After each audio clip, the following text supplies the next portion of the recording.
Ya, selamat malam Bapak Ibu semuanya. Selamat berjumpa dalam program Keluarga Indonesia Bahagia. Saya akan putarkan untuk jingle kita, trailer kita. Kita ada trailer dari Keluarga Indonesia Bahagia. Kenapa ketika orang menikah itu pasti ada masalah? Karena menikah itu dua orang, dua pribadi dengan latar belakang berbeda, pikiran berbeda, keluarga berbeda, ide berbeda, tinggal dalam satu rumah selama 50 tahun. Ya, menikah itu dua pribadi dengan temperamen dasar yang berbeda, karakter berbeda, latar belakang keluarga yang berbeda, bahkan ada yang sinodenya berbeda, suami istri gereja masing-masing. Ada juga yang lebih lagi malah agamanya berbeda. Atau menikah dengan lintas bangsa yang berbeda. Satu bangsa, satu agama, satu suku, itu aja pribadinya berbeda. Dan 50 tahun. Karena memang menikah itu kan rata-rata 50 tahun ya. Kalau menikahnya usia 30 ya matinya umur 80. Menikahnya usia 25 matinya umur 75. Menikahnya lebih cepat umur 20 matinya umur ya 70 gitu. Jadi kayaknya makin cepat menikah makin cepat mati gitu. Jadi kalau melihat orang-orang yang sudah menikah itu makin lama usia pernikahannya biasanya garis-garis penderitaannya itu makin banyak gitu ya. Kecuali saya. Karena saya bahagia gitu kan. Nah, setiap acara biasanya kita mulai dengan Pak Roni Daud pujian dan doa. Tapi kali ini beliau ada IG Live, jadi nanti dia bergabung setelah selesai IG Live. Karena itu lagunya pun saya akan putarkan lagu saya juga. Jadi saya ini orang bilang multi talent gitu ya, animator, melukis, dagang, nulis buku, ceramah, guru sekolah minggu gitu ya. Ngarang lagu juga gitu ya. Ya, tapi dalam ngarang lagu nggak expert gitu ya. Paling enggak, tapi saya mau berikan lagu yang sesuai tema kita gitu ya. Apa itu lagunya? Nah, lagunya adalah Jatuh Cinta Lagi.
itulah yang kami harapkan dengan saya membuat lagu ini supaya orang jatuh cinta lagi.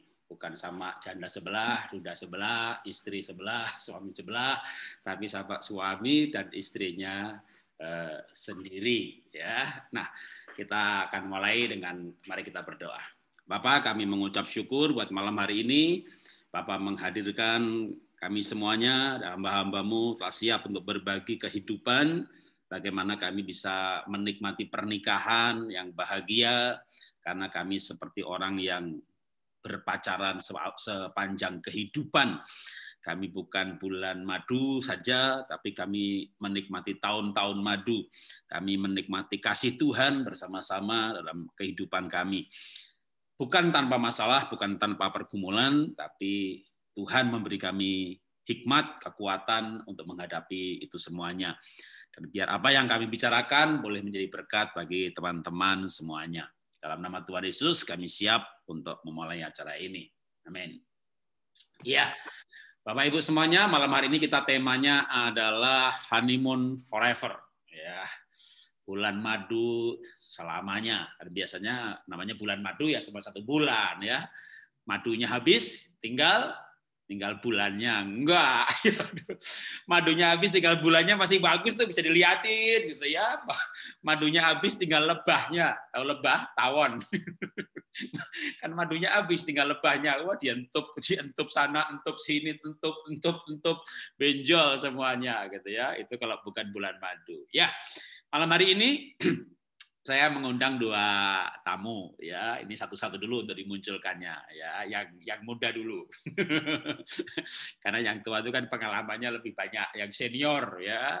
Sangat senior, pengalamannya lebih banyak. Kayak makan gitu jangan langsung yang enak ya. Nanti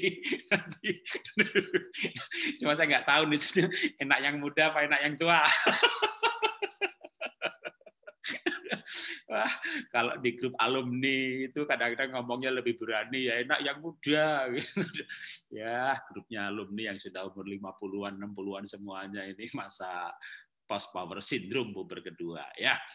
Yang pertama kita hadirkan Pak Gunawan Handoyo ya, beliau pengusaha cinta Tuhan sungguh-sungguh dan menggembalakan gereja di Mataram ya. Pak Gunawan boleh di-unmute suaranya. Siap. Selamat malam Pak Gunawan. Selamat malam Pak Jarot. Ya, ini lagi di Paris bulan madu. Kelihatannya begitu Pak. Ini era pandemi ini kita bisa pindah-pindah kota tiap hari ya. Pindah background. Ya, kreatif Pak Gunawan, berbicara pernikahan, sudah berapa lama menikah Pak? Tahun ini 25 tahun Pak Jarot. Wah, ya cuma beda 5 tahun. Silver. Ya. Nah, ini tergantung nih kalau orang udah menikah 25 tahun itu kadang saya tanya ini, sudah lama menderita atau sudah lama bahagia? Selalu bahagia Pak. Ya. Karena bahagia kan kita yang memutuskan kan. Oke, 25 tahun tuh kalau tadi saya awali dengan statement pernikahan adalah 50 tahun tinggal bersama, itu berarti Bapak sudah separuh jalan. Separuh. Saya sering kalau ketemu orang-orang gitu saya tanya, nikah udah berapa lama gitu ya. 30 tahun Pak, sabar ya, 20 tahun lagi gitu. Begitu ketemu yang baru menikah baru setahun, ya.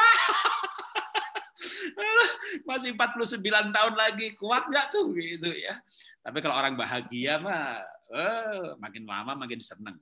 Oke, begini Pak Gunawan. Iya, Pak. Tetap sehebat apapun, serohani apapun, sebaik apapun diri kita ataupun pasangan kita, tetap tanpa masalah ya. Nah, tapi yang saya tanya bukan masalahnya. Karena kadang-kadang orang itu bisa justru masalah yang dikendalikan itu menjadi keindahan. Pergumulan yang dikelola justru mempererat.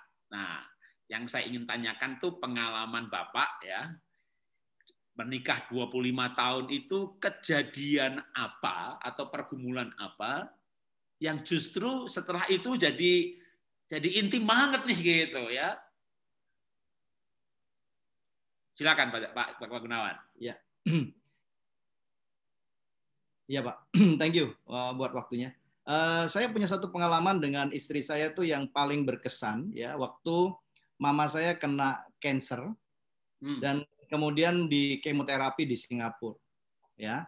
Waktu itu saya ingat sebenarnya saya ngomong bahwa antara mertua dengan menantu itu ada masalah. Ya, antara istri saya dengan mama saya ada sedikit kurang cocok karena masalahnya apa? Karena saya anak laki cuma satu, Pak. Jadi biasa mama saya kan karena anak mami gitu ya. Jadi segala sesuatu yang dilakukan sama istri saya, baik masak atau apapun itu ya selalu dicela ya. Jadi selalu ada cacatnya gitu. Nah, ini yang menyebabkan akhirnya hubungan jadi kurang begitu bagus. Ya, dan saya melihat waktu mama saya dalam keadaan sakit ya, dan waktu itu kami dalam keadaan baru mau recovery dari bankrupt, Pak. Ya, 7 tahun bankrupt, dan tentunya untuk pengobatan di Singapura dan itu operasi juga nilainya besar. Ya. Jadi yang satu hal yang buat saya sangat tersentuh itu adalah istri saya selalu berkata begini, ayo kita bawa mama berobat, ya, kita berikan dokter yang terbaik apapun yang terjadi. Ya, waktu di Singapura itu waktu operasi kurang lebih hampir 3 minggu, ya, dan saya beserta istri saya yang temani mama. Jadi mama kan biasa dengan anak-anak ceweknya kan. Nah ini kali ini dilayani oleh menantunya. Dan saya lihat istri saya dengan telaten, dia melayani, ya, kemudian ajak berdoa dan lain sebagainya. Dan ya luar biasa. Saya perhatikan tanpa dia sadari gitu. Saya lihat, wah ini wanita ini luar biasa gitu ya. Saya bilang seharusnya dia punya reason untuk oke lah, sudahlah, biar saudara-saudara perempuan saya ya, kakak-kakak saya atau adik saya yang ngurus gitu. Tapi dia bilang enggak, kita yang harus urus karena kamu anak laki cuma satu. Ya. Dan waktu bahkan pengobatan pun kami dengan keterbatasan dana, kami berdoa, dan kemudian dia bilang begini, waktu mama saya mau kemoterapi kan takut rambutnya rontok. Harus tambah edit lagi berapa ribu sing waktu itu untuk sekali kemoterapi, dan itu nilainya cukup besar. Tapi istri saya selalu berkata begini, berikan yang terbaik buat mama. Berikan yang terbaik buat mama. Ya, hal itulah yang membuat saya sangat respect dengan istri saya. Ya, ada 2 hal yang sebenarnya dalam perjalanan saya dengan istri saya. Pertama, waktu saya meminang dia, keadaan ekonomi saya itu lagi terpuruk di bawah. Kalau boleh dikatakan itu enggak ada, mungkin orang-orang di kota kami di Lombok tahu betapa besarnya hutang yang harus kami bayar, dan semua orang berkata begini, nggak mungkin dia bisa bayar hutang itu. Ya, tapi waktu saya di pertengahan, ya, kurang lebih waktu tahun ketiga, Pak Arifin ngomong sama saya, loh, kamu itu serius? Ya, istri saya namanya Chen. Kamu serius dengan Chen? Oh, serius. Loh, kamu enggak bisa tunda-tunda untuk apa? Waktu itu kami in relationship sudah 9 tahun, Pak. Wow. Dan Pak Arifin bilang, kamu harus segera minang, ya kan? Kalau memang kamu serius. Lah, saya ngomong bagaimana saya mau minang? Saya makan aja susah. Ya kan, mau kasih makan anak orang apa gitu kan? Nah, gitu loh. Tapi saya bersyukur gitu. Waktu saya ngomong, ya, dan dia bilang, kamu punya masa depan yang gilang gemilang dalam Tuhan. Kalau ngomong kan kita nggak tahu bagaimana mau bayar utang apa segala sesuatu. Tapi akhirnya kami menikah, ya, dan dia bilang gini, saya terima dan saya percaya masa depan kita luar biasa. Itu yang pertama. Ya, dan itu membuat saya sangat respect mengasihi dia. Yang kedua yang tadi saya katakan, waktu mama saya sakit, ya, di tengah dia juga sebenarnya hubungan yang kurang harmonis sebenarnya dengan mama saya. Tapi dia selalu bilang, kita harus berikan yang terbaik buat mama. Ya, bahkan kemudian akhirnya, ya, mama saya ngomong ke saudara-saudara saya yang perempuan, ternyata istri saya itu luar biasa baiknya, puji Tuhan. Dan itu yang membuat saya falling in love with her. Wah, itu ya memang lewat masalah itu kadang justru menghasilkan sesuatu yang karakter muncul ya. Pengenalan kepada pasangan tuh lebih dalam. Kita pacaran sudah 9 tahun, Bapak. Menikah juga setelah mertua mama sakit itu kan sudah sekian tahun, tapi lewat keadaan itu kan karakter teruji, dan dari situ pengenalannya sangat dalam, membangun ikatan bonding. Wah, oke. Pak Gunawan, nanti saya kembali ke Pak Gunawan lagi. Jadi biar juga yang melihat bisa menikmati menunya lengkap. Jadi satu pertanyaan langsung saya sampaikan juga ke selain Pak Gunawan, ini ada Pak Hani Yasa Putra. Wah, ini setahu saya Pak Hani ini seniornya Pak Gun ini. Kemarin tadinya bukan Pak Gun ini ya, harusnya Pak Daniel Pingadi sama Pak Hani gitu. Nah, Pak Daniel Ping itu menurut saya seniornya Pak Gun gitu. Tapi Pak Daniel Ping itu bilang begini, aku tuh bertobat dari Pak Hani dan istrinya. Jadi dia tuh senior saya. Loh, ini berarti kalau dengan Pak Gun kalau gitu nih Pak Hani ini kakek rohaninya ini. ya bagi teman-teman yang belum tahu ya saya pikir banyak yang tahu ya. Tapi saya perkenalkan ini tamu kita berikutnya adalah Pak Hani Yasa Putra. Ya, beliau menggembalakan di Brisbane.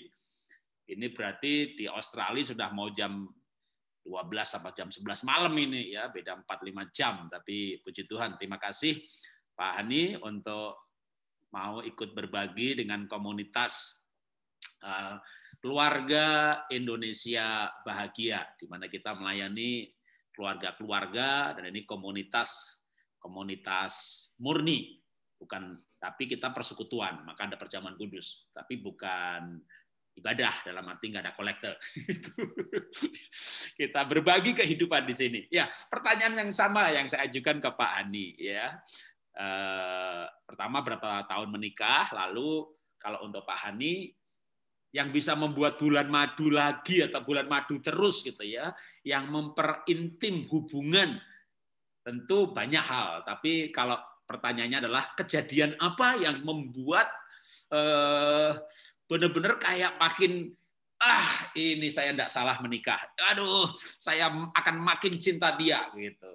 Silakan Pak Hani. Selamat malam semuanya. Saya yang lebih senior, tidak mau kalah sama yang lebih muda. Jadi kalau tadi Pak Gunawan Handoyo berikan 2 kesaksian, saya akan berikan 2 kesaksian juga. Nah, begini, saya sudah menikah 31 tahun. Sorry Pak Jarod, saya lebih tua dari Anda. 31 tahun, dikaruniakan 3 anak. Ya. Dan apa yang membuat saya 31 tahun itu tetap mengasihi seorang wanita, ya. Dan kami sampai hari ini pun masih guyon, saudara, ya, masih kadang-kadang diranjang tuh tertawa terbahak-bahak. Dan saya paling enjoy kalau pillow talk, ya. Pillow talk itu bukan saja bicara tentang seks, bukan saja bicara tentang intimasi, tetapi kalau kita ini kadang-kadang berkata sesuatu kemudian kita bisa terbahak-bahak, itu adalah satu kebahagiaan tersendiri. Ya. Nah, pertama adalah begini, saya akan flashback ini mungkin tahun 86, saudara. Ketika kami berdua di Amerika, di kota Dallas, Texas, kami sekolah di sana, ya, sekolah Bible College, Christ for the Nation, Dallas, Texas. Nah, ketika suatu saat ada lowongan untuk saya meneruskan sekolah untuk mengambil degree, ya, bachelor degree. Nah, itu istri saya yang kalau boleh saya katakan tergolong posturnya itu petit, saudara, imut, ya, mau dikatakan begitu. Nah, ini mengambil satu tindakan yang kalau boleh saya katakan agak radikal. Kalau lihat apa yang biasanya dia lakukan, dia itu biasa menjadi satu manajer keuangan di salah satu perusahaan Honda di Surabaya. Pada waktu itu dia ke Amerika sekolah Alkitab dan dia mau jadi movers.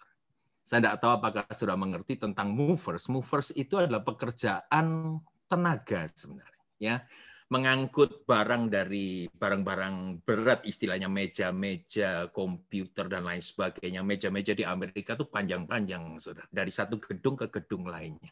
Nah, dia mendaftarkan diri di sana, bukan karena kita kekurangan uang, tetapi karena dia mau menyekolahkan, ya, saya sudah mengambil keputusan untuk sebetulnya saya maju mundur untuk ngambil keputusan untuk ngambil bachelor di Dallas Baptist University, tetapi karena dia benar-benar bertekad untuk menyekolahkan suaminya, dia ngomong aku kerja ekstra. Nah, pada suatu saat saudara dia kerja beberapa minggu itu setiap kali weekend, ya, dia bekerja berangkat jam 5 pagi, pulang jam 12 malam. Can you imagine? Itu istri saya. Berangkat jam 5 pagi, 12 malam, belum ada handphone. Ya, belum ada handphone. Saudara bisa bayangkan apa yang terjadi pada waktu itu saya mikir itu ya, nunggu dia tuh sampai sport jantung juga, Saudara. Ya. Tetapi yang saya mau katakan adalah begini. Sampai akhirnya saya lulus dari Dallas Baptist University plus ya ada satu apa ya istilahnya satu degree yang saya raih juga, master degree dari Tyndale Theological Seminary. Itu semua sebenarnya adalah salah satunya yang andil paling besar adalah istri saya yang menyekolahkan dengan tujuan, dengan purpose itu. Itu yang pertama. Yang kedua adalah pada waktu melahirkan anak yang pertama di Amerika juga. By the way, istri saya sering katakan bahwa dia ini ibu dari 3 benua. Ya, saya punya 3 anak. Pertama putri, itu lahir di Amerika. Yang kedua lahir di Bali. Ya, yang ketiga lahir di Perth, ya, jadi benua Amerika, benua Asia, dan benua Australia. Nah, pada waktu dia melahirkan anak yang pertama itu kita sudah tunda sebenarnya. Ya, kita agak mikirin tentang biaya karena kita international student, tidak punya insurance lagi. Tetapi ketika usia sudah mulai lanjut, kemudian kita dapatkan tiba-tiba ya. Tuhan berikan hadiah yaitu istri saya bisa mengandung dan kita teruskan saja. Ya, kita teruskan. Nah, pada waktu hari melahirkan itu, ya, saya masuk ke kamar persalinan. Saya lihat sendiri bagaimana seorang wanita itu mempertahankan nyawanya ya, demi untuk kebahagiaan. Apa yang dia ngomong rumah tangga ini. Nah, saudara bisa bayangkan ketika istri saya, ketika dokter itu membawa baby yang pertama kali lahir itu sudah dibersihin dan lain sebagainya, diberikan orang pertama yang gendong benar-benar adalah saya sendiri. Pada waktu baby itu saya ada di gendongan saya lihat dia, saya blessing, saya berkati anak ini, kemudian saya berikan istri saya. Dan saya tahu, saya janji sama Tuhan begini, entah apa saja yang akan terjadi, saya tetap komit dengan wanita yang satu.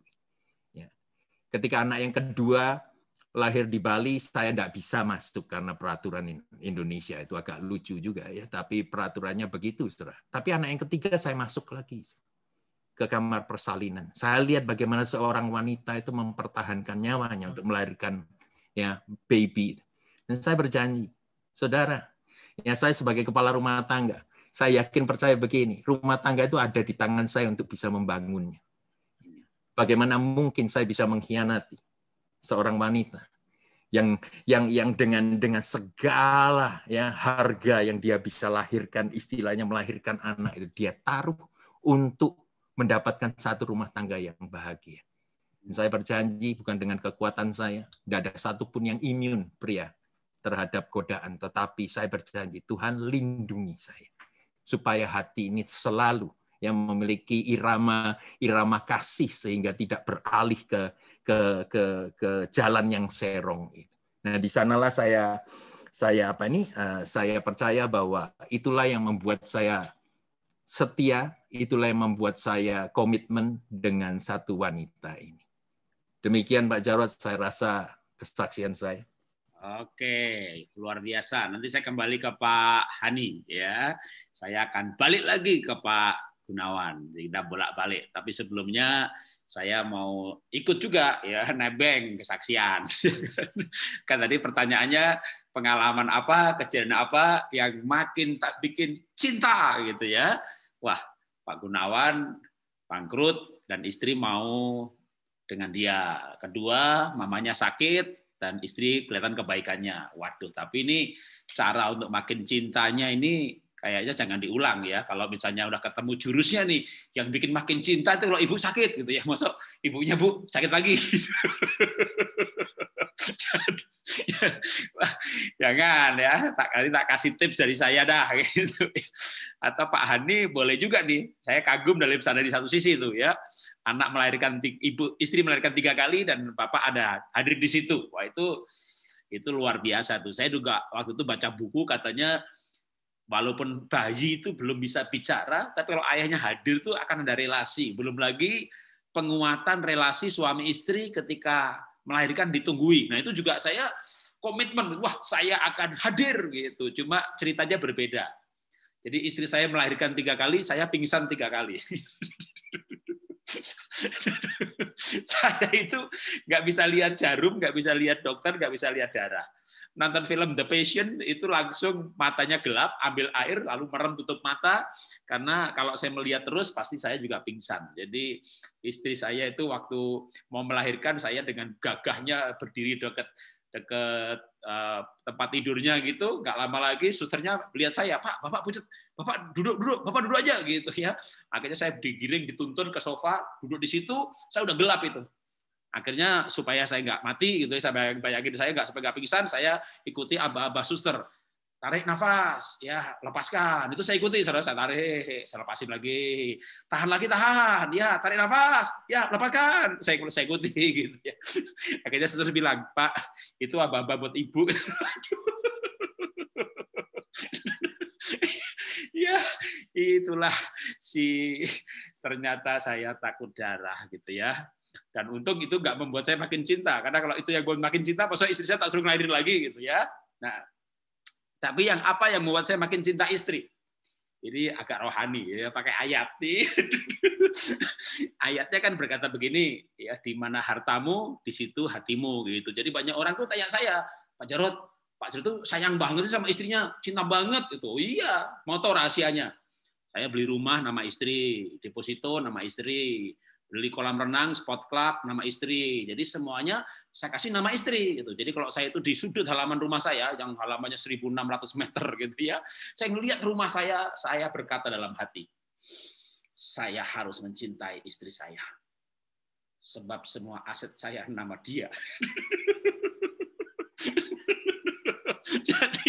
Jadi itu kalau mau diulang lagi nggak apa-apa ya kan, saya kerja lagi, cari duit lagi, beli apa lagi nama dia lagi gitu. Itu membuat saya makin cinta gitu. Dan kayaknya saya ini pasti juga dicintai sama istri kan. Susah kan cari laki-laki yang kaya dan goblok begini. Wah, ada teman saya bilang kok kamu bodoh gitu ya. Wah, hati-hati loh, nggak bodoh loh, sebenarnya pintar juga kan. Undang-undang di Indonesia itu ada undang-undangnya ya. Istri itu walaupun pegang sertifikat nama dia nggak bisa jual kalau saya nggak tanda tangan. Iya kan? Jadi nama siapa aja sama gitu ya. Tapi ada bedanya sih kalau saya tiba-tiba mati. Kalau nama saya warisan bisa ke anak ya. Kalau istri ya sudah. Tapi kan saya yakin nggak mati-mati ya. Ketawa terus gini kapan matinya ya kan? Oke. Jadi kalau mau pakai ilmu saya boleh. Jadi supaya makin cinta sama istri gimana? Ya cari duit lebih banyak lagi, lalu kasih nama istri. Ya, ini pandemi ini kan saya melukis. Sebagai pelukis itu saya seneng kalau lukisan saya jadi. Ya, wah anak saya seneng kenapa? Wah bagus Pak, bagus gitu. Istri saya seneng kalau lukisannya laku. Aduh, jadi saya bahagia melukis, istri saya bahagia menjual. Jadi begitulah pernikahan, saudara ya, unik banget. Ya, sekarang kita kembali ke Pak Handoyo. Menikah 25 tahun, saya 30 tahun, Pak Hani 31. Ternyata saya dengan Pak Hani nggak banyak beda. Bulan depan Januari saya sudah 31 tahun juga. Ya, oke Pak Gunawan, Handoyo, Pak Gunawan ya. Menikah 25 tahun pasti pernah jenuh. Ya, bosen atau jenuh lah, jenuh relasi. Maksudnya itu kayak kebersamaan itu kayak enakan pergi sendiri dah gitu ya. Atau pelayanan juga nggak usah berdua lah, sendiri aja dah gitu. Karena jujur saya juga pernah gitu ya mengalami kejenuhan relasi. Ya, berarti kayaknya lebih menikmati me time daripada bareng.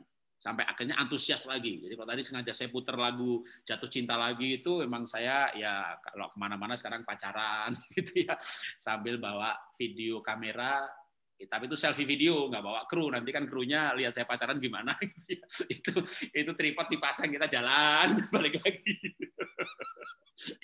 Jadi nggak pakai kru itu ya, ngomongnya bikin lagu sendiri, edit sendiri, syuting sendiri gitu. Tapi itu kita bisa menikmati berdua. Tapi justru terus terang, ya kami pernah tidak menikmati berdua, dalam arti jenuh relasi. Nah, oke, kalau untuk Pak Gun, apa tips untuk mengatasi kejenuhan relasi, Pak Gun?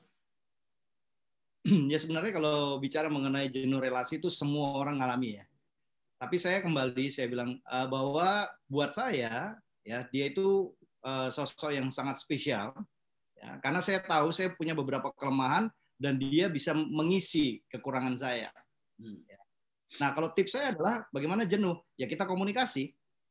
Saya selalu cari waktu, karena biasanya karena istri saya juga dia ada usaha, ya, dia ada travel agent yang harus diurus, sedangkan saya ada pekerjaan yang lain dan juga ada mengurus juga gereja.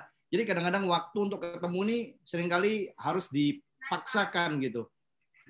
Jadi gimana caranya? Biasanya saya kalau siang itu biasanya saya selalu jemput dia di kantor, kita buat janji, ya kita cuma makan bakso atau kita ngobrol gitu. Cuma setengah jam sampai 1 jam aja. Ya. Jadi untuk mengatasi, ya, dan biasanya kita kalau kumpul kita ngobrol itu banyak hal yang dia sampaikan, dia cerita dan sebagainya. Dan itu sebenarnya membuat saya gini, kita sama-sama merasa bahwa kita saling membutuhkan. Nah, di sana tipsnya kalau buat saya adalah yaitu belajar untuk bisa memahami, sehingga buat kita relasi itu sangat penting sekali.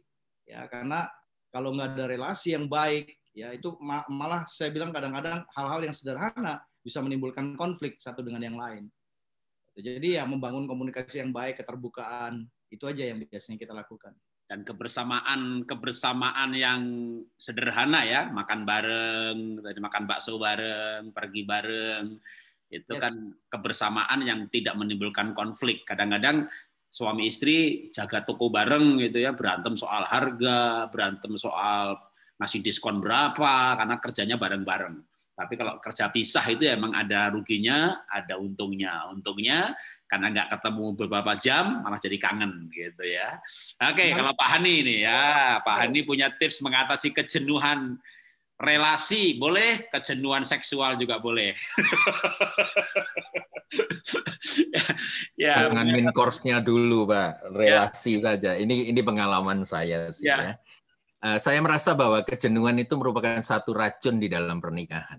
Ya, kalau kita ini pinter, kalau kita ini benar-benar berhikmat, kita tidak bisa biarkan racun itu terlalu lama bekerja di dalam dua pribadi ini, di dalam pernikahan suami dan istri itu. Jadi saya menelisir pertama, ya saya menyelidiki bahwa akar kejenuhan itu apa terlebih dahulu. Yang pertama, kalau andai kata itu datangnya dari luar. Ya, datangnya dari luar akar kejenuhan itu. Misalnya begini, tekanan dalam pekerjaan ataupun pelayanan. Ya, kita tertekan nih, ya melayani ataupun pekerjaan kalau Anda yang bisnis, ya pekerjaan kalau yang dagang dan lain sebagainya. Nah, ataupun dituntut untuk berprestasi, ya, dituntut untuk berprestasi dan juga mencapai goal yang sudah dicanangkan oleh si bos. Ya, ataupun gembala senior dan Anda tidak bisa mencapainya, itu merupakan satu beban tersendiri di sini. Nah, kalau itu memang tekanan dari luar itu memang mempengaruhi perkara luar ini bisa mempengaruhi hubungan relasi antara suami dan istri, maka saya harus benar-benar pinter untuk memilih dan memilah. Ya, mana yang harus saya tinggalkan di kantor ataupun di gereja ataupun di luar, dan saya tidak akan bawa ke dalam rumah itu, ya ke dalam rumah tangga saya. Nah, anehnya begini, saudara. Ya, kalau kita sudah lihat akar dari luar, akar permasalahan itu dari luar, just fine. Ya, kita bisa tinggalkan dan kita bisa relasi lagi dengan orang yang terpenting dari kehidupan kita, yaitu kalau saya sih istri saya. Ya.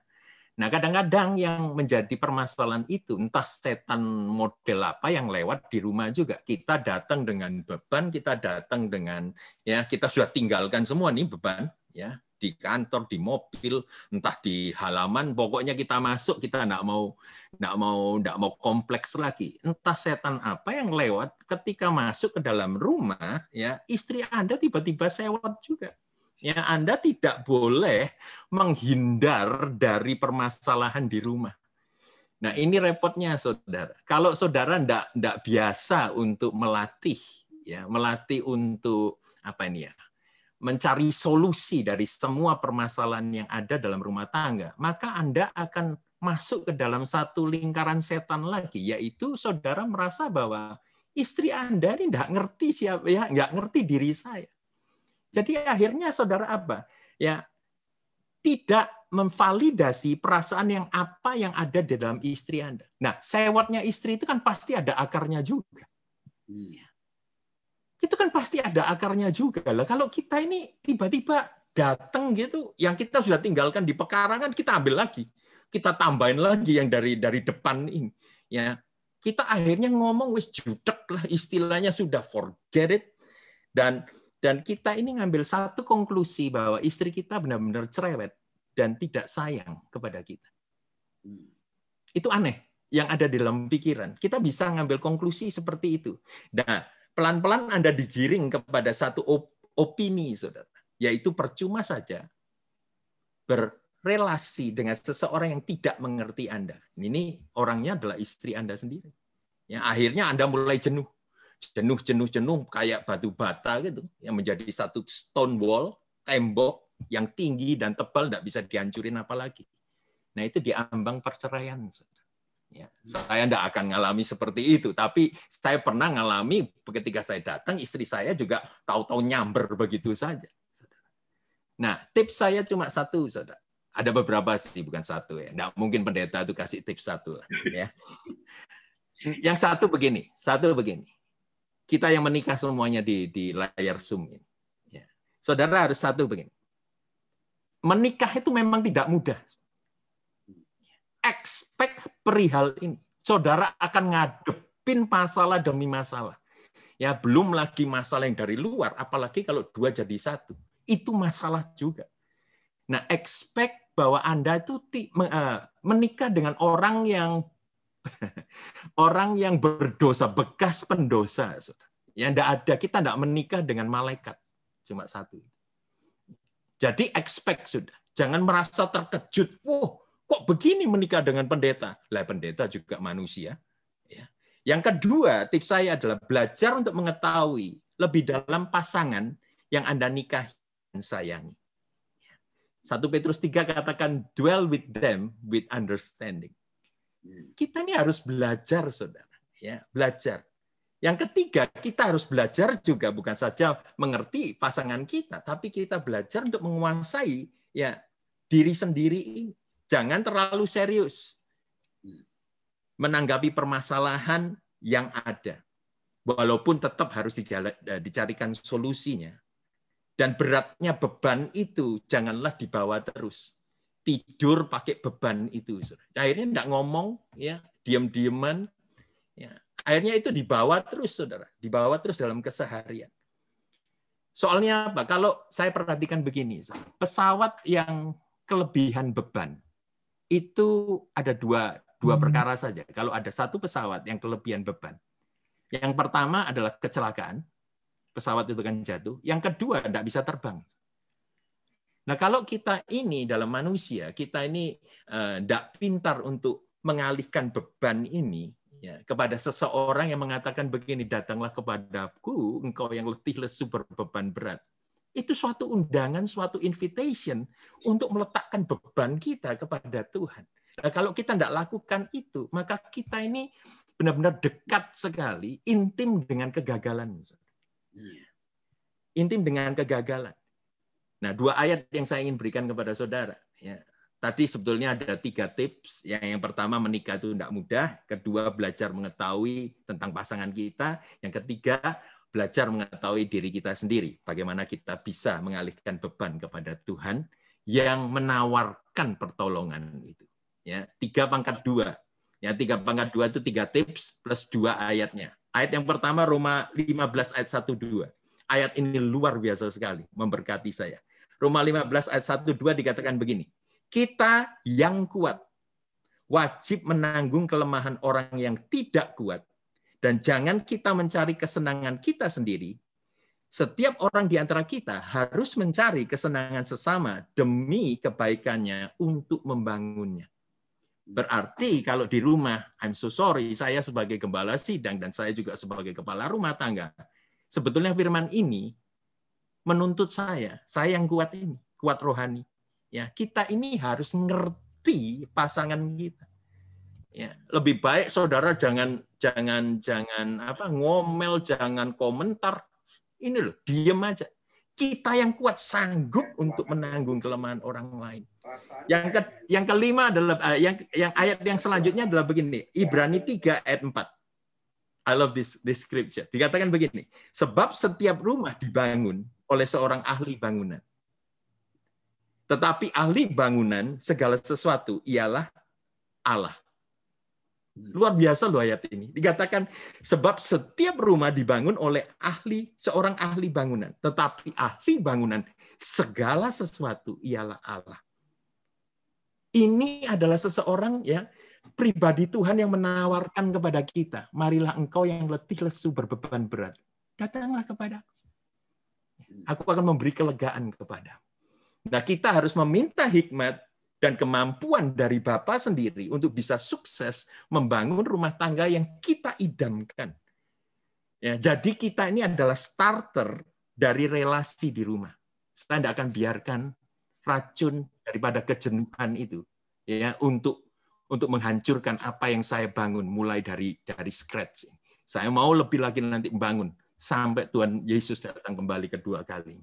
Biar dia temukan bahwa apapun yang saya kerjakan ya itu berhasil.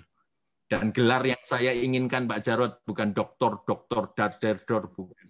Gelar ini yang saya ingin dapatkan adalah hambaku yang baik dan setia.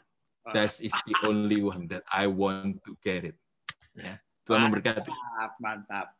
Kalau saya terpaksa ngambil dokter, Pak. Nggak nyinggung Anda kok. Kenapa terpaksa? Karena dulu tuh saya itu berkali-kali diajak orang kuliah gitu. Lalu saya bilang, mengusir setan nggak pakai gelar kok. Udah nanti malah kuliah, otaknya makin kuat, imannya makin turun gitu. Sampai akhirnya beberapa kali seminar itu batal. Kan saya itu punya sekolah Happy Holy Kids, sering seminar parenting. Lama-lama seminarnya itu merembet ke melatih para guru yang diadakan oleh Kementerian Pendidikan. Nah, seminarnya resmi, peserta akan mendapat sertifikat. Lalu, loh Pak, ini kok pembicaranya gelarnya nggak linier, karena ini seminar resmi. Terus gimana? Ya mohon maaf ya Pak ya, kali ini kita batal. Waduh, sekali, 2 kali, 3 kali batal. Akhirnya saya kuliah lagi. Ngambil pendidikan yang linier, karena saya ini insinyur, tapi insinyurnya nggak dipakai. Akhirnya mengambilnya pendidikan sampai magister, tanggung, bablasin sampai doktor ya. Tapi itu gelar untuk acara resmi pemerintah ya. Untuk ngusir setan nggak pakai gelar. Ya, kita kembali ke pernikahan, bulan madu atau honeymoon forever. Nah, kembali ke Pak Gunawan Handoyo. Kali ini makin malam makin panas ya. Nanti Bapak Ibu peserta yang di Zoom, kalau yang di live streaming di Facebook, mohon maaf memang tidak bisa menjawab pertanyaan di sana karena saya nggak pakai sekretaris, nggak pakai asisten, saya ini rambu ya apa sendirian, jadi yang di Facebook nggak dibuka ya. Saya hanya membaca yang di Zoom. Nanti peserta bisa bertanya, yang di Zoom pertanyaan akan dijawab ya. Tapi sebelumnya biar saya nanya-nanya dulu ya. Nah ini saya akan nanya ke Pak Gunawan, ini lebih ke arah yang pribadi, makin pribadi, couples, pernikahan, yaitu seks tentunya. Karena namanya bulan madu itu, ya kalau gimana bulan madu nggak ada seksnya gitu ya. Itu namanya retret. Ya, namanya bulan madu ya ada seksnya lah. Namanya pernikahan itu ya hubungan suami istri. Apa istimewanya? Ya seks lah. Kalau misalnya suami minta kopi, boleh. Ibunya sibuk, panggil pembantu. Anaknya minta belajar temani, ibu sibuk, panggil guru les. Bapaknya minta apa lagi, urus tiket, panggil sekretaris. Tapi kalau bapaknya minta seks, ya ibu nggak boleh panggil pembantu. Ya nggak boleh. Itu tak terwakilkan, gitu kan? Hubungan yang tak terwakilkan. Hubungan suami istri, ya suami istri boleh akrab sekali, sampai kayak kakak adik. Ya, tapi nggak boleh kayak kakak adik. Kayak kakak adik ditambah kayak suami istri. Nah, masalahnya kan yang satu ini kan juga waktu pacaran kita tunggu-tunggu gitu ya. Sudah menikah, ada loh yang jenuh. Jadi ada yang jenuh gitu ya. Kayak ya gitu lagi gitu ya. Memang ada juga yang nggak jenuh gitu ya. Kayak Pak Jarod, masa sih ada yang jenuh? Kenapa nanya begitu? Pak Jarod pernah bosan makan nggak? Makan tuh sehari 3 kali, ya makan aja terus gitu ya. Kayak juga kalau saya tentu seks nggak ada jenuhnya Pak, ya tiap hari Bapak. Wah, tapi ada yang orang jenuh seksual. Bukan hanya istri ya, istri memang cukup banyak yang jenuh. Tapi laki-laki pun saya berjumpa dengan bapak-bapak yang saya lihat istri saya udah nggak terangsang Pak gitu ya. Gimana dong gitu ya. Nah ini Pak Gunawan boleh berbagi dengan blak-blakan. Mengatasi kejenuhan. Kalau tadi kejenuhan relasi, sekarang lebih dalam lagi nih. Relasi suami istri. Ya biar tegasnya lagi, mengatasi kejenuhan seksual. Oke, silakan Pak Gun. Iya Pak. Ini cukup berat topiknya Pak. Ini asik banget ya. Karena buat saya begini, kita bicara masalah keintiman ya. Bagaimana blended ya, in the spirit, dan kemudian bukan hanya persatuan secara tubuh, secara jasmani, tetapi juga itu bicara tentang soul ya, bicara tentang jiwa. Karena dalam hubungan intim itu seperti dikatakan semuanya itu dilibatkan ya, roh, jiwa dan tubuh sebenarnya itu sama-sama. Nah oleh sebab itu saya katakan kalau seorang pasangan suami istri mereka tidak bisa menikmati seks di dalam sebuah pernikahan, saya katakan something wrong. Ya. Jadi bagaimana caranya mengatasi kejenuhan? Sebenarnya seperti yang tadi dikatakan Pak Jarod, kalau orang memiliki hubungan yang manis, ya hubungan yang baik, relasi yang baik dengan pasangannya, tidak ada kata bahwa akan ada jenuh atau bosan, mestinya nggak ada. Ya. Tetapi kalau seandainya mungkin itu terjadi pada beberapa pasangan, apa yang harus dilakukan adalah, ya saya setuju dengan apa yang dikatakan oleh Kohani tadi, ya kita mesti mendiagnosa dulu sebenarnya masalahnya di mana, ya apakah dari luar ataukah dari dalam, ya atau mungkin ada hal-hal tertentu yang selama ini belum dikomunikasikan dengan baik, ya contoh soal misalnya, ya kalau kita bicara nih ini agak vulgar sedikit bicara tentang style ya gaya gitu. Nah ada saya dengar dalam sebuah kesaksian ya bukan sebuah konseling gitu dan berkata begini, suami saya itu suka memaksakan kehendak gitu ya. Jadi kadang-kadang untuk pasangan, untuk istri kan perlu waktu untuk dia bisa ada di zona yang dia welcome ya, merasa nyaman gitu ya kan. Nah, kalau buat laki-laki kita harus ngomong jujur, kadang-kadang kan tembak langsung, Pak, ya kan? Tanpa peduli. Nah, itu kadang-kadang yang menimbulkan wanita bisa mengalami frigid sehingga akhirnya relasi seksual ini menjadi terganggu. Ya, ini yang perlu dikomunikasikan dengan baik ya. Kadang-kadang kalau mengatasi kejenuhan bagaimana caranya? Kalau saya pribadi, ya karena ya kebetulan istri saya juga ada travel agent, jadi kadang-kadang kami biasanya setiap setahun itu bisa beberapa kali kami ada tour ya, selain dia jadi tour guide-nya dan sebagainya. Biasanya kami cari suasana yang baru, Pak. Ya, cari tempat yang baru gitu ya di hotel dan ya sometimes bathtub atau apa gitu. Jadi itu mengatasi kejenuhan secara seksual, ya. Tapi yang pasti yang saya bilang harus dijaga adalah spiritnya yang paling penting.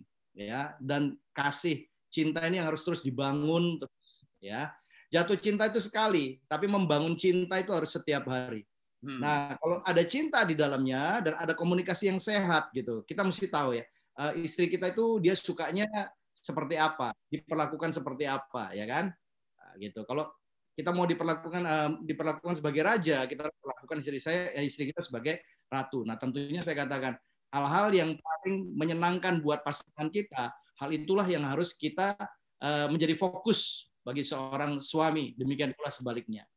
Nah, itu jadi kalau kejenuhan itu banyak hal ya. Saya katakan ya ini maaf kata juga bisa dalam variasi hubungan seks ya, dari gaya di atas, di bawah, jungkir balik gitu seperti Pak Jarod pernah bilang. Asal nanti tulangnya bermasalah aja gitu ya. Nah, itu bisa dilakukan dengan komunikasi yang baik ya.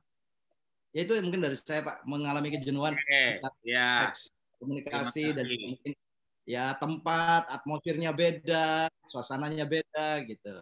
Ya, oke. Oke, terima kasih Pak Gun. Kalau jenuh seksual ya. Nah, sebenarnya emang berhubungan antara jenuh relasi dan jenuh seksual. Kalau udah jenuh relasi, apalagi seksual. Jadi kalau jenuh seksual, ya kembali memulihkan relasi. Tapi kan juga tadi setuju ya perlu namanya jenuh kan ya perlu variasi ya. Ya untung aja tuh di Pak Gun istrinya pengusaha travel, tinggal nebeng aja. Kalau Bapak Ibu Saudara, ya saya sarankan memang perlu ngambil honeymoon khusus ya. Anak-anak titipkan mertua, jadi mertua itu ada gunanya, pelihara baik-baik, ya hubungan baik-baik, bisa dititipi anak-anak, lalu kita pergi berdua. Anak-anak dikunci di kamar Pak Jarot. Ya,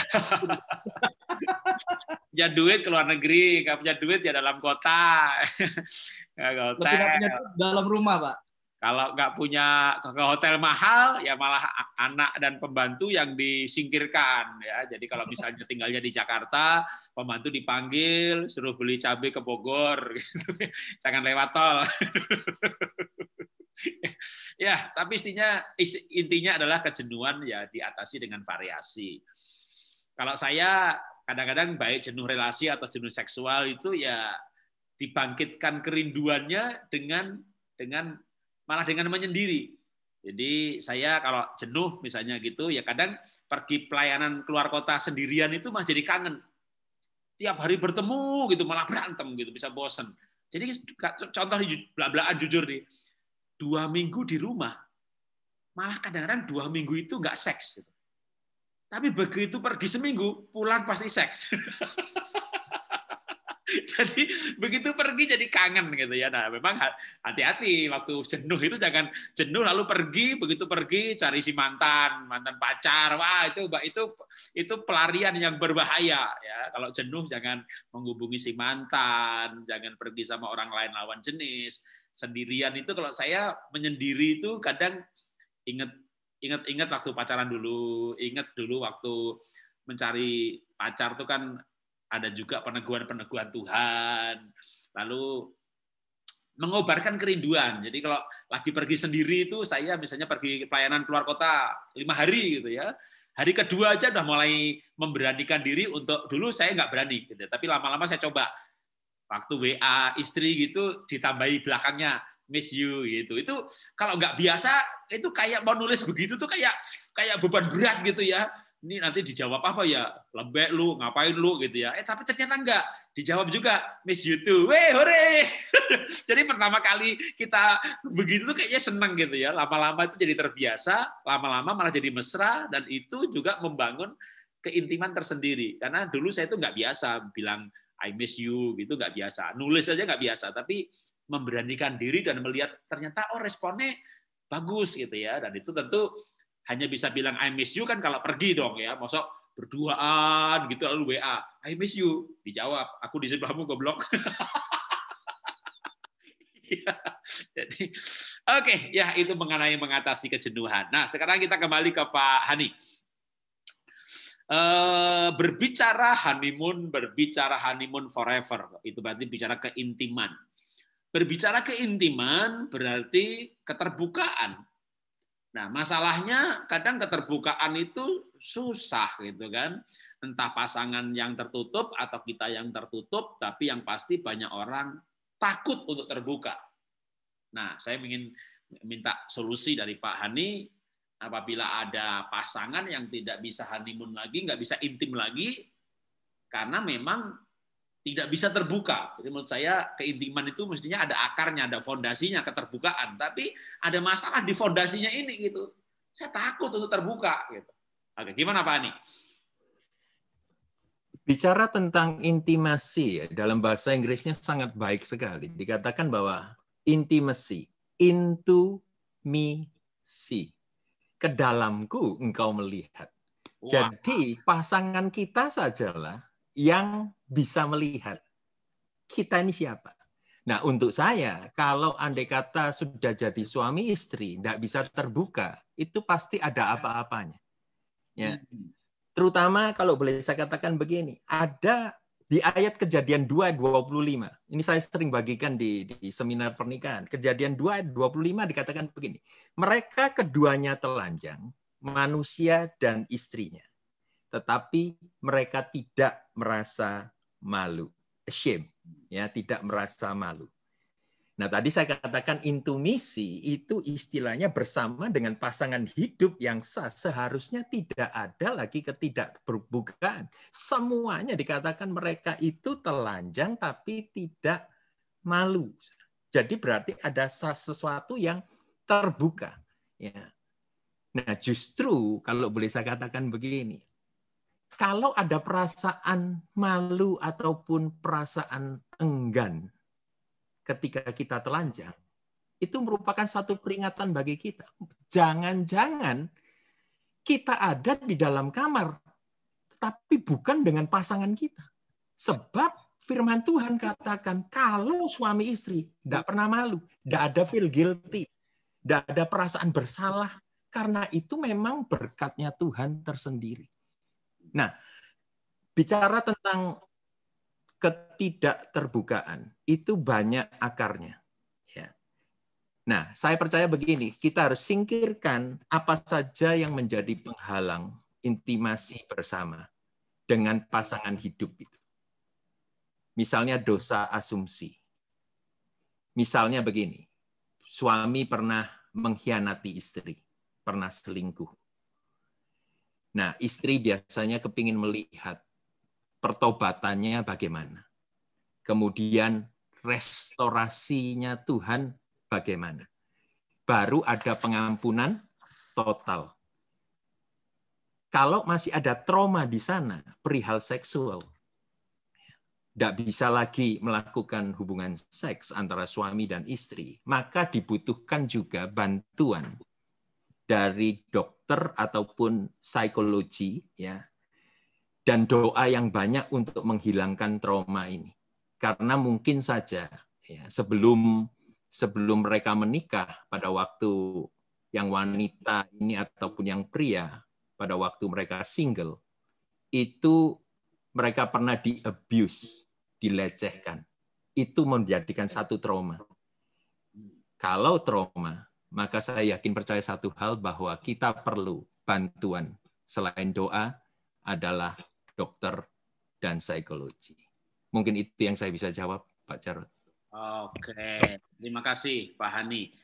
Ya, saya kembali ke Pak Gunawan. Oh, ini emang bolak-balik karena kita punya dua narasumber. Ya, nah Pak Gunawan nanti akan menjawab pertanyaan mengenai intimasi juga, tapi bagi wanita bicara intim itu ngobrol gitu, terbuka. Dalam arti intinya itu intim hati. Wah, deket banget nih, perasaan deket. Di sebelahnya rasa aman. Pokoknya kalau bicara intim itu wah, yang dibayangin tuh ya ngobrol bareng gitu. Tapi laki-laki beda. Laki-laki dengar judul aja honeymoon forever. Ini seminar pasti bahas gimana seks selalu bergairah. Jadi emang kalau saya Bapak Ibu coba masuk Google, ketik female brain sama male brain gitu ya. Otak laki-laki sama otak perempuan.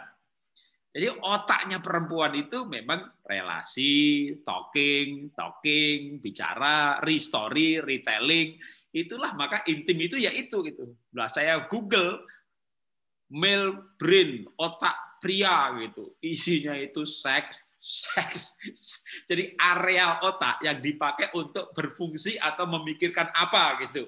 Itu dipetakan. Ternyata emang laki-laki itu seksnya banyak banget gitu ya, di berbagai belahan otaknya itu seks. Nah, ini kan menurut saya perbedaan ini bisa kayak malapetaka juga. Di mana suami itu intim itu seks gitu, bergairah, sedangkan wanita intim itu hati. Nah, gimana kalau menurut Pak Gunawan itu supaya bulan madu intim, bicara intim saja ini supaya suami istri itu nyambung gitu ya, nyambung lalu betul-betul jadi intim. Suaminya pengen intim gitu, maksudnya pengen seks.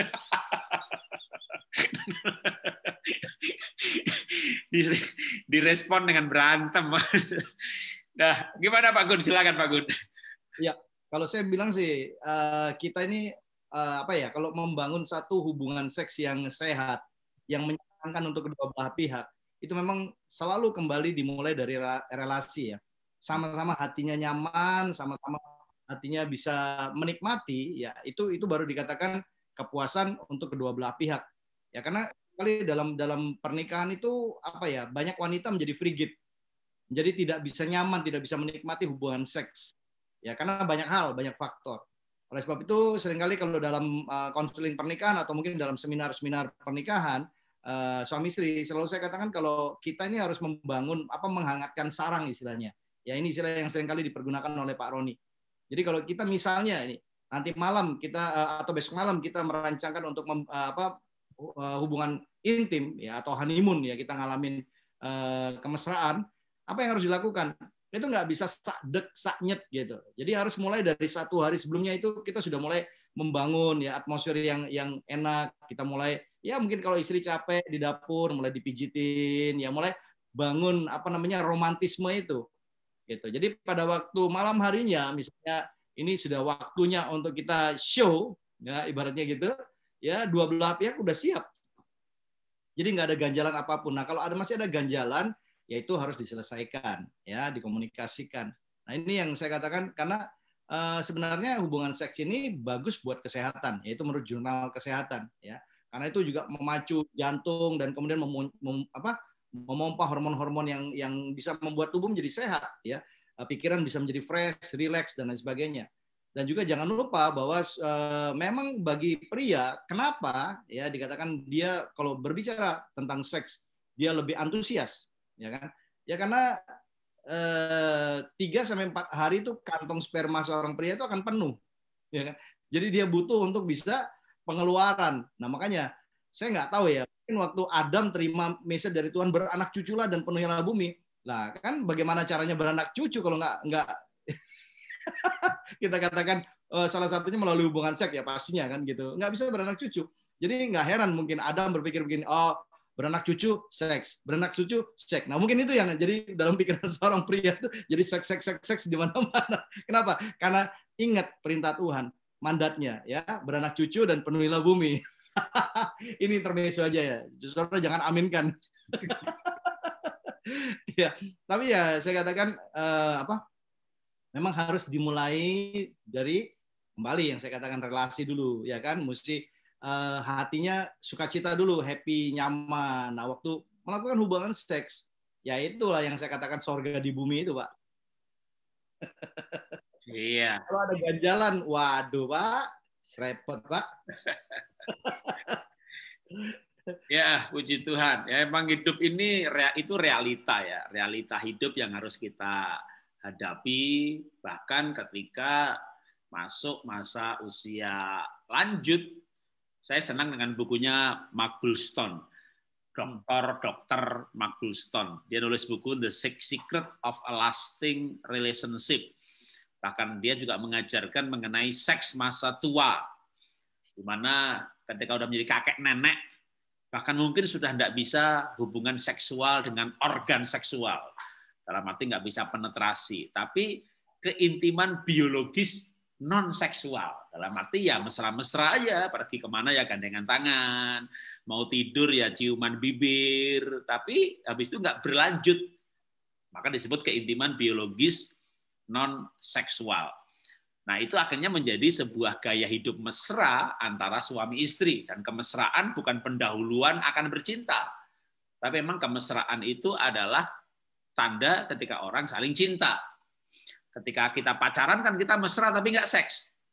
Jadi kalau saya, Pak gimana Pak caranya bulan madu seumur hidup gitu ya, pacaran terus aja gitu ya. Tapi ya menikah tentunya bukan pacaran juga ya, ada seksnya. Tapi kayak orang pacaran, waktu pacaran dulu kita mesra tapi nggak nge-seks.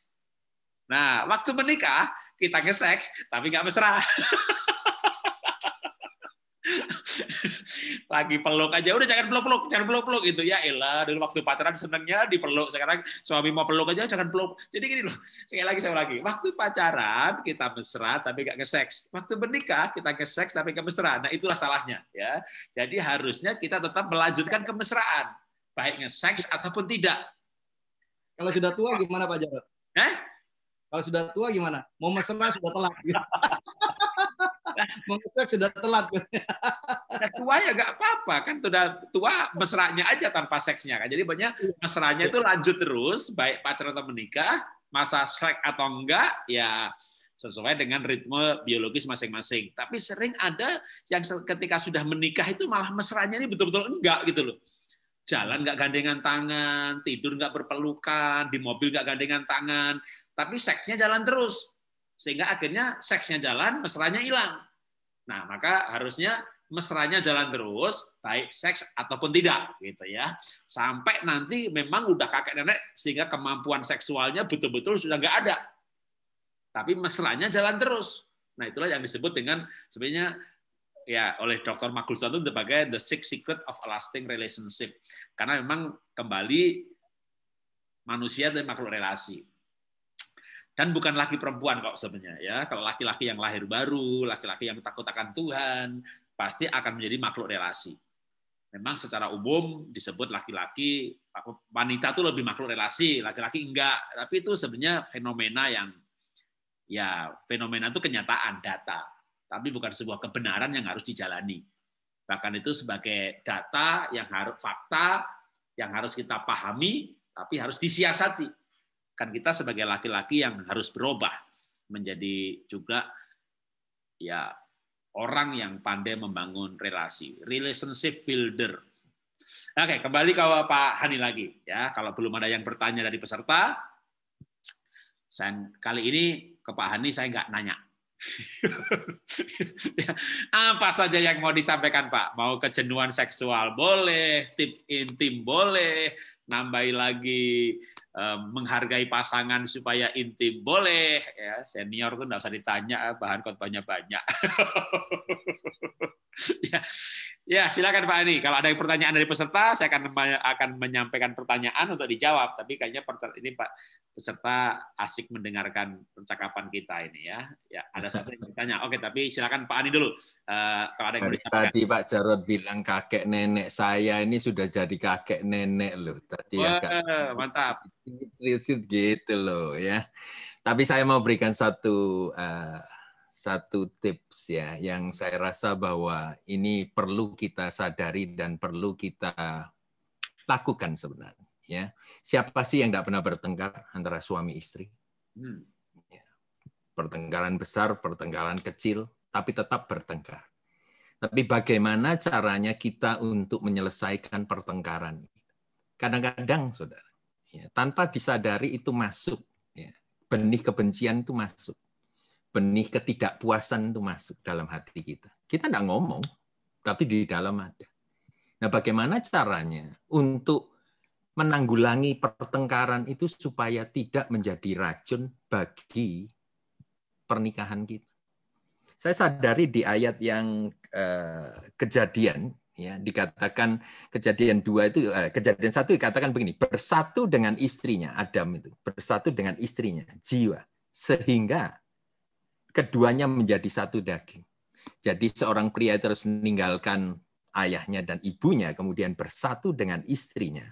Itu perkara jiwa, perkara batin, perkara perasaan. Bersatu dengan istrinya. Kemudian sehingga keduanya menjadi satu daging. Dengarkan baik-baik ini. Don't miss this one. Ya. Saya ngalami ini, dan saya bagikan orang lain juga ngalami. Pertengkaran itu sebenarnya harus berakhir dengan hubungan seks. Apa maksudnya, Pak? Saya mau kisahkan begini saja. Kalau pertengkaran tidak berakhir dengan hubungan seks, maka kemesraan saudara, intimasi saudara, pasti sudah renggang. Percaya saya, kalau kita ini bertengkar, kenapa harus berteriak? Bisa dua-dua berteriak, atau satu yang berteriak, yang satu nangis. Tapi at least ada nada yang begitu tingginya, sehingga seolah-olah kita ini mengalami satu distancing, ya kita social distancing ini kan sudah terlalu familiar zaman sekarang, 1,5 meter. Saudara, kalau orang bertengkar dan berteriak itu berarti hati keduanya sudah menjauh. Posisinya sama, posisinya cuma 1 meter, posisinya 1,5 meter lah, social distancing. Ya. Tetapi sebenarnya hatinya bisa berkilo-kilometer. Makanya mereka harus berteriak. karena yang satunya tidak dengerin. Nah, ini yang terjadi, saudara. Banyak di dalam permasalahan rumah tangga yang sebenarnya pertengkaran itu sepele, saudara. Yang sebetulnya tidak perlu dimasukkan ataupun dijadikan agenda dalam kehidupan kita. Tetapi kita terus bertengkar. Dan bertengkar tidak ada solusinya sama sekali. Tidak ada sama sekali. Dan bahkan semuanya puasa seks. Semuanya menjauhi semuanya. Ya, mereka katakan, enak aja dia menginginkan ini, enak aja aku mau memberikan ini. Padahal dia kasar kepada saya kemarin. Apa yang dia keluarkan dari mulutnya, aduh aku baru tahu, kecewa dan lain sebagainya. Sebenarnya saudara kasih, tadi dikatakan begini, ya, bersatu dengan istrinya, itu jiwa. Dan dikatakan sehingga keduanya menjadi satu daging. Itu sebetulnya dalam bahasa Inggrisnya adalah and, bukan sehingga. Jadi kayak dua sisi koin. Bersatu jiwanya dan bersatu juga tubuhnya. Bisa dibolak-balik. Mana yang terlebih dahulu?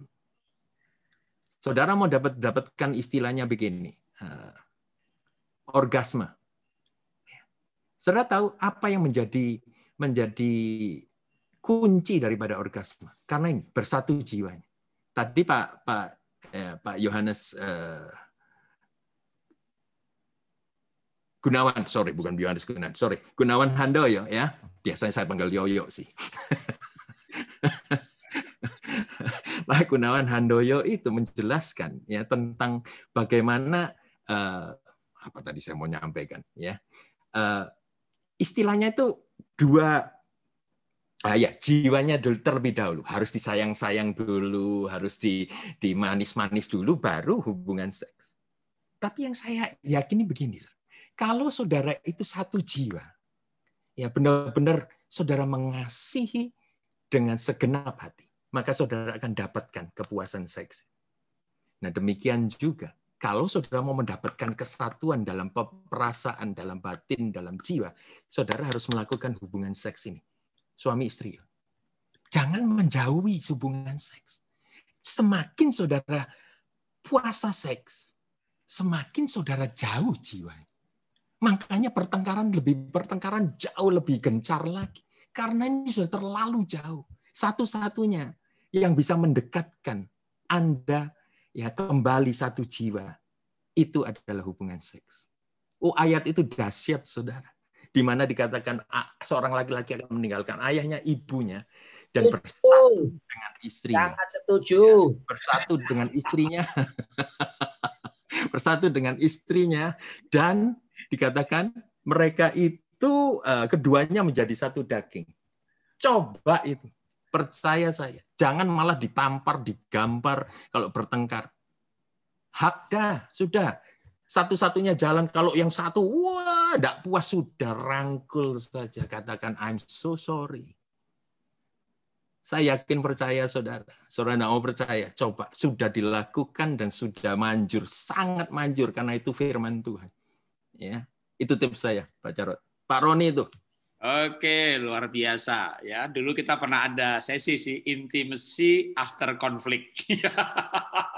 Ya, jadi Bapak Ibu yang dulu nggak ikut sesi itu nanti masuk ke channel kita, Keluarga Indonesia Bahagia. Ya, kita pernah bahas intimacy after conflict. Jadi pertengkaran-pertengkaran yang diselesaikan, dikelola dengan baik, bisa menghasilkan keintiman yang melebihi sebelumnya. Dan juga muncul juga solusi, bahkan sex solution, di mana seks bisa menjadi solusi untuk memperbaiki relasi. Ya, sudah ada yang mulai bertanya, dan saya justru akan menyampaikan pertanyaan ini untuk dijawab Pak Roni Daud. Nah, ya, kan narasumbernya banyak malam hari ini, jadi nggak boleh narasumber dianggurin ya. Jadi ada pertanyaan dari peserta yang saya minta Pak Roni Daud yang menjawabnya. Ya, pertanyaannya adalah bagaimana menghadapi pasangan yang tidak pernah merasa bersalah. Nah, ini Ini yang nggak merasa bersalah ini bisa suami, bisa istri ya, nggak terbatas pada satu gender nih. Pokoknya punya pasangan tuh bener aja terus itu, nggak pernah merasa bersalah. Silakan Pak Roni. Pertama, kita butuh anugerah untuk ketemu orang-orang seperti ini ya. Anugerah itu kan God's ability, kemampuan Tuhan yang diberikan kepada kita supaya kita mampu melakukan kehendaknya atau firman-Nya. Jadi pertama, ayo berdoa saja, Tuhan, I need your grace. Aku minta anugerah-Mu, aku menghadapi pasanganku yang seperti ini, yang nggak pernah merasa bersalah. Yang kedua, kita minta sama Tuhan betul yang disebut dengan unconditional love. Kasih tanpa syarat itu. Atau kasih tanpa alasan. Perlu, ini minta. Ini bukan produk kita loh ya. Manusia tidak memproduksi kasih tanpa syarat. Tidak bisa. Makanya kalau kita mengalami pengampunan dosa, karya Kristus tanpa syarat, maka itu berarti di dalam diri kita sudah ada modal atau benih kasih tanpa syarat yang bisa kita lepaskan kepada pasangan kita. Mustahil. Kalau kita tidak memiliki kasih tanpa syarat, mustahil bisa dipulihkan. Apalagi ketemu yang tidak pernah merasa bersalah. Jadi saya perhatikan bahwa reason, alasan itu berbahaya. Makanya kalau istri saya tanya sama saya misalnya, apa sih yang membuat kamu sayang sama aku? Kalau saya jawab, lah kamu orangnya perhatian misalnya gitu. Itu alasan loh. Kalau saya bilang sama dia, kamu orangnya soalnya bisa tunduk, ya, menghargai aku. Itu juga alasan. Ya, sebetulnya yang saya harus menjawab pada istri saya, ini dia ada di samping saya. Dia tertarik waktu Pak Ani bilang soal tadi penyelesaian konflik ujungnya seks, tadi suka sekali dia. Saya juga tentunya ya. Yang suka dia atau Bapak? Dua-duanya Pak. Kita ini kompak.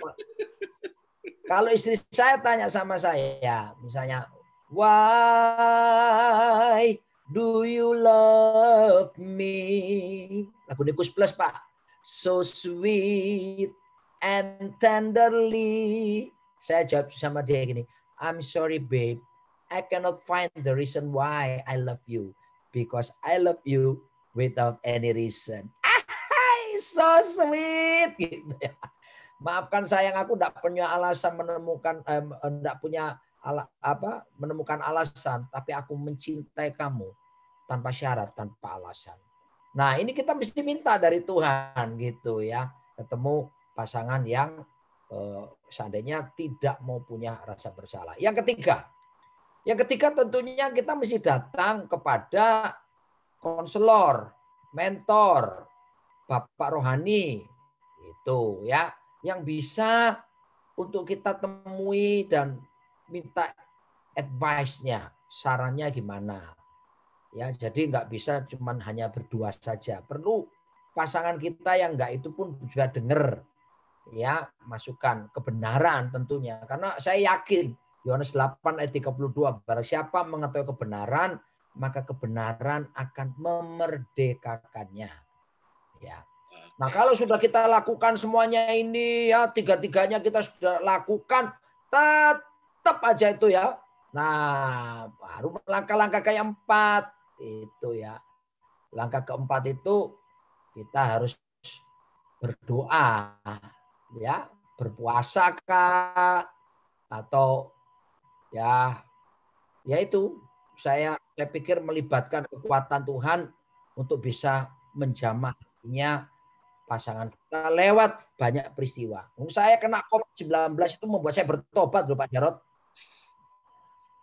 Saya kena COVID-19 itu Tuhan banyak ngomong saya. Salah satunya istri saya bilang gini, kamu masih ada egoisnya loh sama aku. Wah, pertama saya kayak saya nggak terima gitu. Aku kurang apa seperti itu. Ternyata buat dia gini, kamu egois masih. Waduh saudaraku, justru saya bertobat. Jadi makanya Tuhan bisa pakai segala cara ya. untuk bisa menyadarkan pasangan. Akhirnya saya sadar, saya minta maaf sama dia. Keluar rumah sakit tuh saya minta maaf sama dia.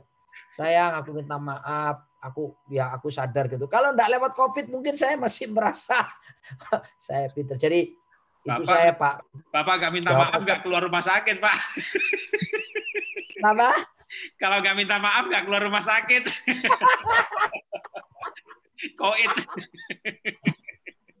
Ya betul. Loh kemarin aja Pak Arifin waktu masuk rumah sakit Pak Arifin juga bilang ada insight dari Tuhan bahwa dia merasa seringkali merasa lebih tahu dari orang lain, merasa lebih benar dari orang lain. Itu justru Tuhan pakai hal-hal yang sekitar kita tuh membentuk kita. Jadi saya pikir seperti itu Pak Jarod. Oke, terima kasih Pak Roni. Masih ada 2 pertanyaan lagi dan itu yang terakhir ya. Teman-teman sudah nggak diberi kesempatan untuk bertanya tambah lagi. Yang 2 ini satu tak kasih Pak Gunawan, satu kasih Pak Hani ya.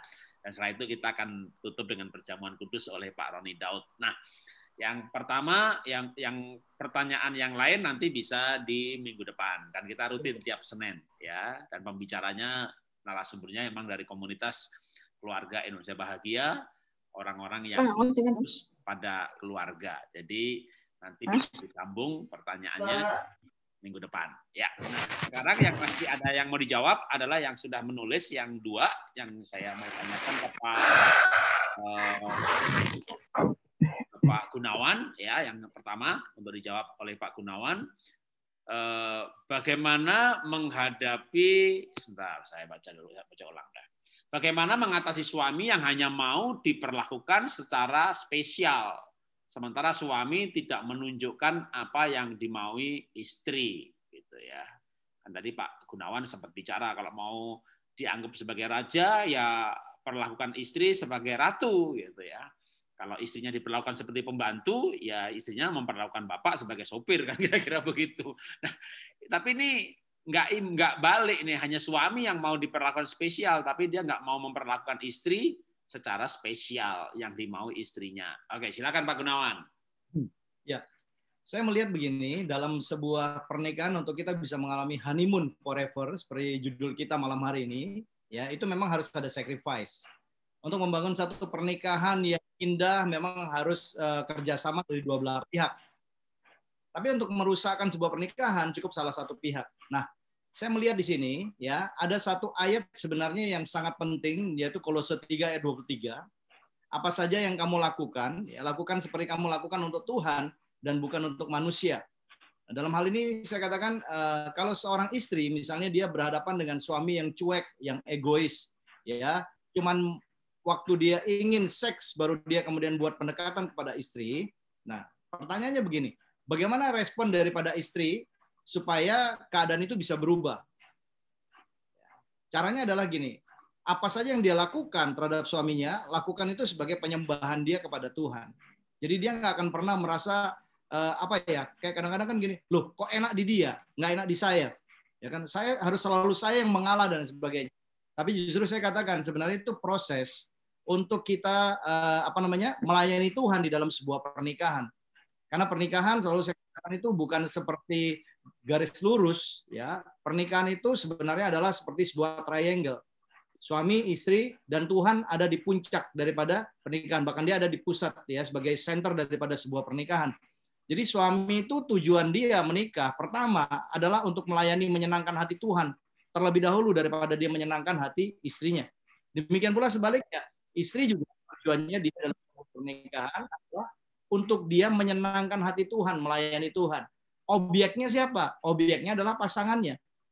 Nah, justru saya katakan kadang-kadang terjadi dalam sebuah pernikahan, ya pasangan kita tidak ideal, tidak sesuai dengan apa yang kita bayangkan.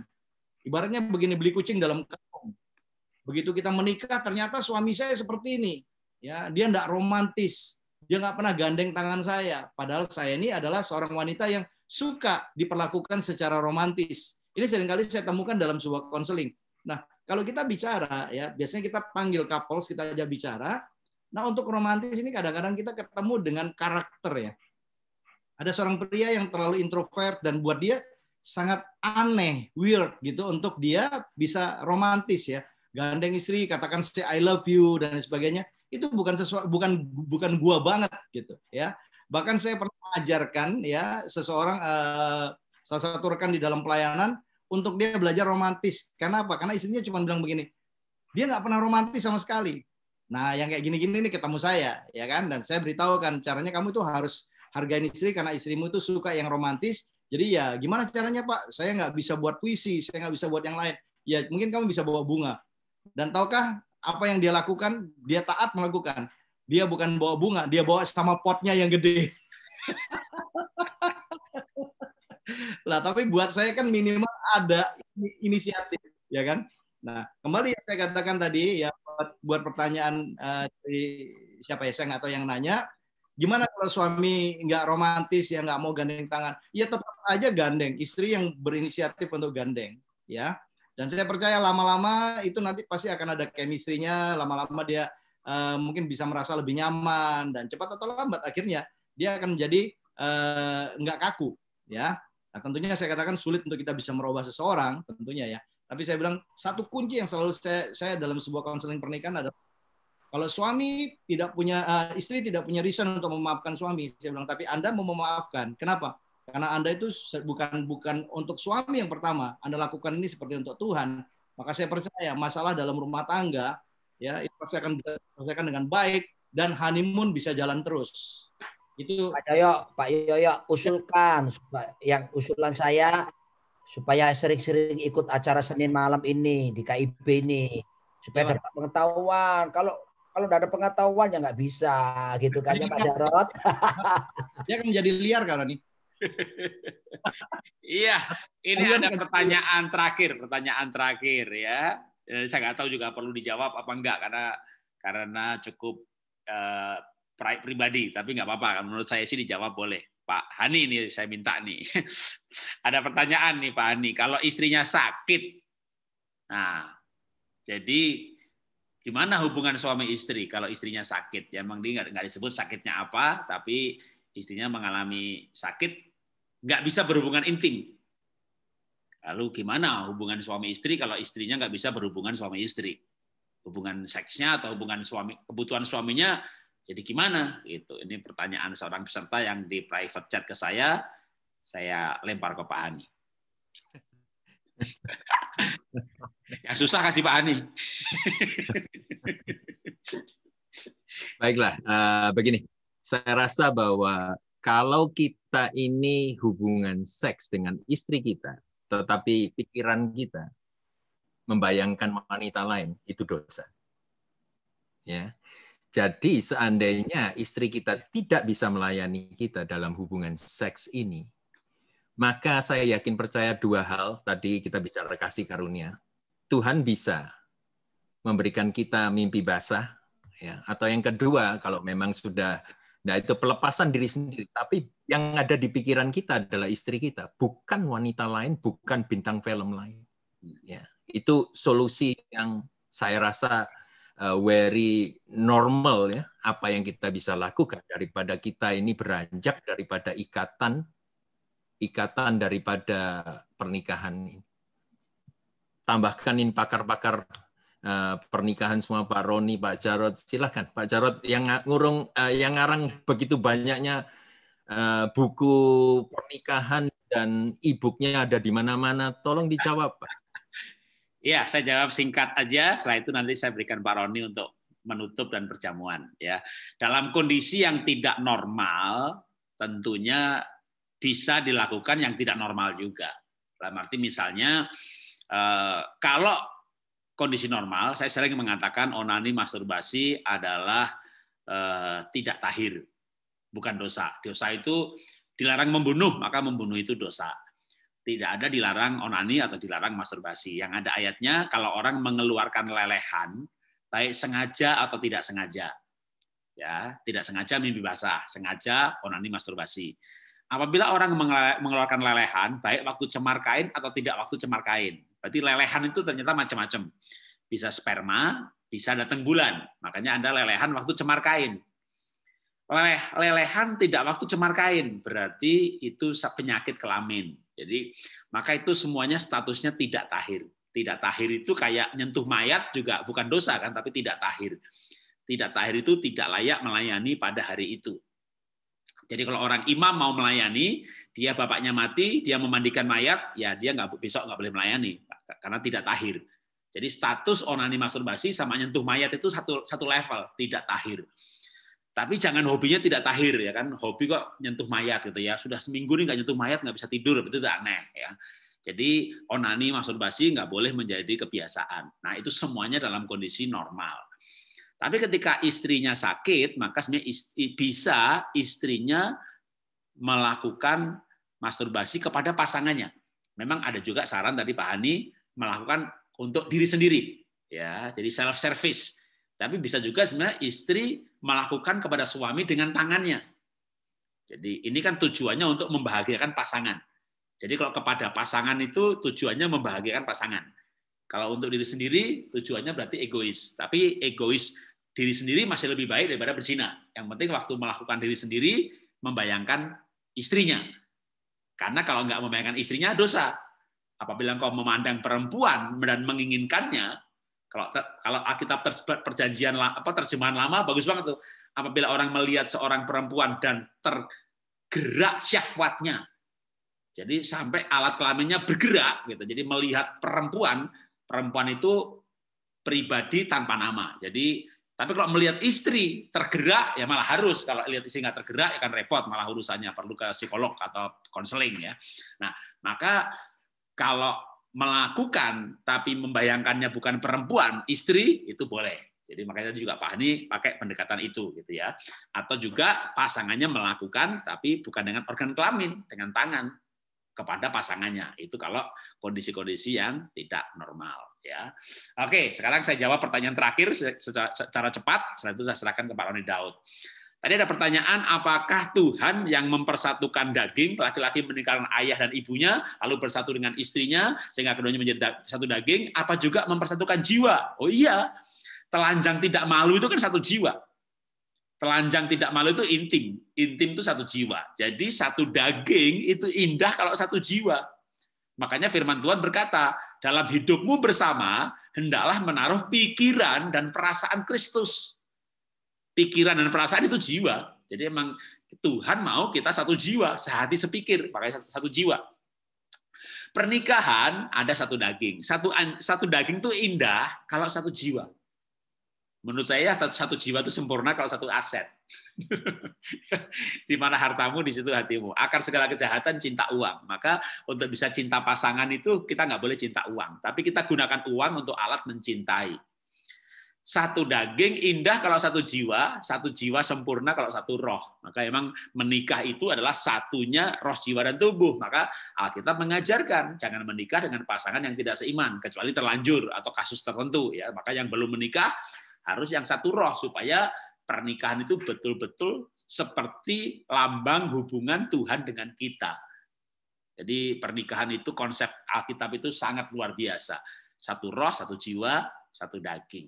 Ya, saya serahkan ke Pak Roni untuk menutup acara kita. Ya, Tuhan salah satu kata Ibrani yang dipakai di Alkitab tentang hubungan suami istri, hubungan intim, yadah. Kata yadah ini ternyata juga sinonim dengan kata penyembahan. Salah satu katanya. Jadi saya percaya ketika seorang suami istri sudah tidak bisa hubungan intim lagi secara fisik, maka saatnya untuk dibawa dalam gaya hidup menyembah bersama-sama. Sebab dalam keintiman spiritual bersama Tuhan, itu akan memberikan kepuasan dalam segala sesuatu. Sebab itu malam hari ini kita akan membangun persekutuan intim dengan Tuhan lewat perjamuan kudus secara spiritual. Saya yakin perjamuan kudus itu bukan tradisi, tapi penuh kuasa. Ya, manunggalnya kita bersama dengan Tuhan itu luar biasa. Saya yakin kalau ada yang sakit di sini pun ada kuasa untuk menyembuhkannya. Saya dengan Pak Arifin waktu sama-sama COVID-19 di rumah sakit, itu tiap hari kami melakukan perjamuan kudus. Ya, dan memang berkuasa gitu ya. Tapi bukan berarti ini satu-satunya. Tapi jelas persekutuan dengan Kristus ini luar biasa. Mari kita ambil roti kita masing-masing kita angkat dengan tangan kanan kita. Dan sebab pada waktu malam sebelum Yesus diserahkan, dia mengambil roti, dia mengucap syukur atasnya dan berkata, inilah tubuhku yang dipecah-pecahkan bagi kamu. Perbuatlah ini menjadi peringatan akan aku. Bukankah roti yang kita angkat dengan tangan kanan kita ini adalah persekutuan kita dengan tubuh Yesus Kristus? Amin. Makanlah dalam nama Yesus.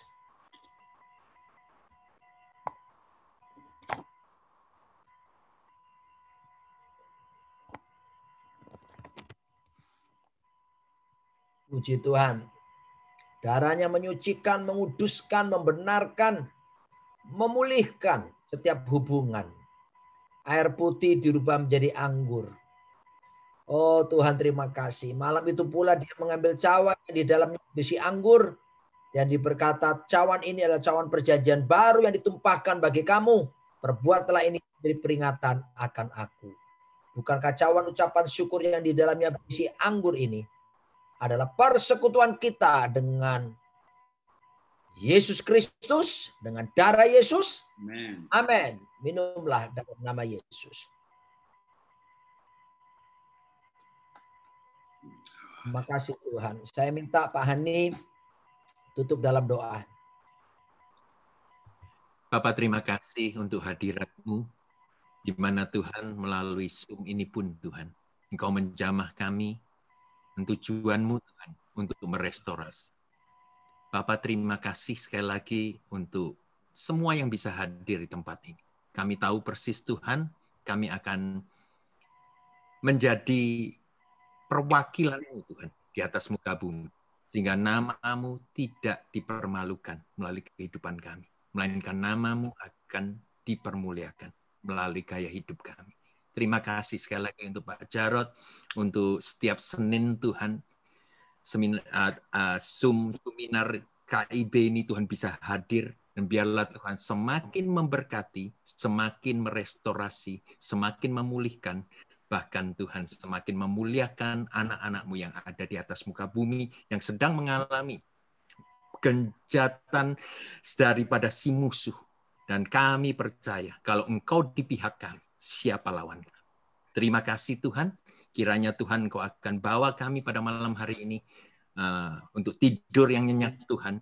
Biarlah Bapa, Roh-Mu tetap bekerja dalam kehidupan kami. Dalam nama Yesus. Amin. Tuhan memberkati. Terima kasih. Ya, terima kasih Pak Ani, Pak Gunawan, Pak Roni, semuanya teman-teman. Thank you. Jarod. Pak Roni. Semua